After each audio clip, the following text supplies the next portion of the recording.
今日又噴下啲瑜伽課先。今日咧就睇咗個視頻啦，係關於嗰個人發嗰啲關於嗰啲瑜伽嗰啲歷史嘅。婆羅門的運動形式是什麼？知道嗎？婆羅門的運動形式叫瑜伽，是古印度婆羅門的一種性文化。瑜伽這兩個字是兩種東西，一種叫林伽，男性生殖器，性生殖器叫淤泥。那淤泥和林伽各選一個字，就叫瑜伽。所以瑜伽泛指古時候婆羅門講高難度性文化動作，是行房事前的一種熱身運動。咁咧唔可以講咧，我好心動咁認同佢啦。但係咧，我見到佢下低咧就有好多嘅負面評論啦。咁我其實咧都以為佢發一發聲嘅。咁從幾個方面講練瑜伽呢樣嘢啦。好啦，首先從醫學角度講，咁啊近年嚟咧我就接觸到好多練瑜伽嗰啲姐姐啦，係嘛，都40-50歲先開始去練嘅。咁就傷到腰啦，傷到個膝頭哥啦。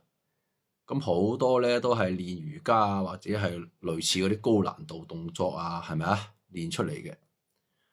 因為咧佢本身佢自己嘅一個爭強好勝啦嘅原因啦，又或者啲教練咧去追求個效果、追求個業績，於是咧就不斷去追求呢啲嘢。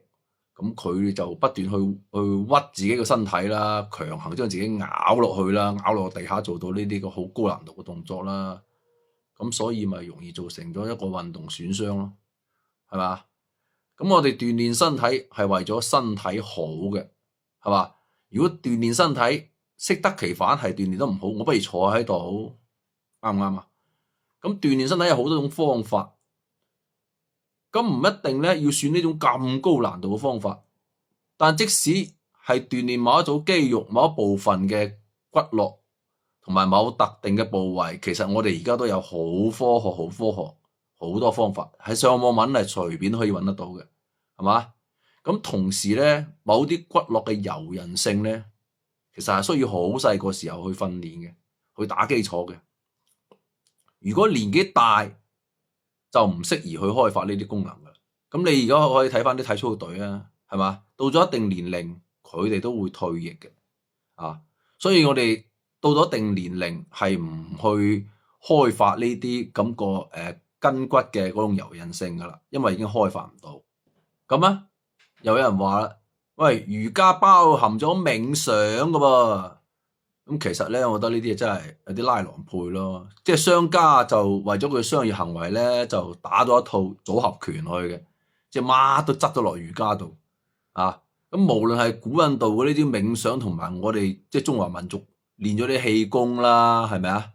咁本來就有啦，咁點解佢咁多年嚟，即係幾千年嚟咧，佢個名都唔係叫做瑜伽咧，係嘛？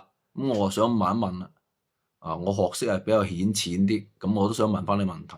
好啦，第三點，咁仲有啲同學就話啦，哇，呢個瑜伽佢係同佛教嘅瑜伽經有聯繫嘅喎，呢啲瑜伽，咁我想請教下你啦，咁係咪練咗呢個瑜伽咧，可以增進咗我學佛嘅一個修為咧？係嘛？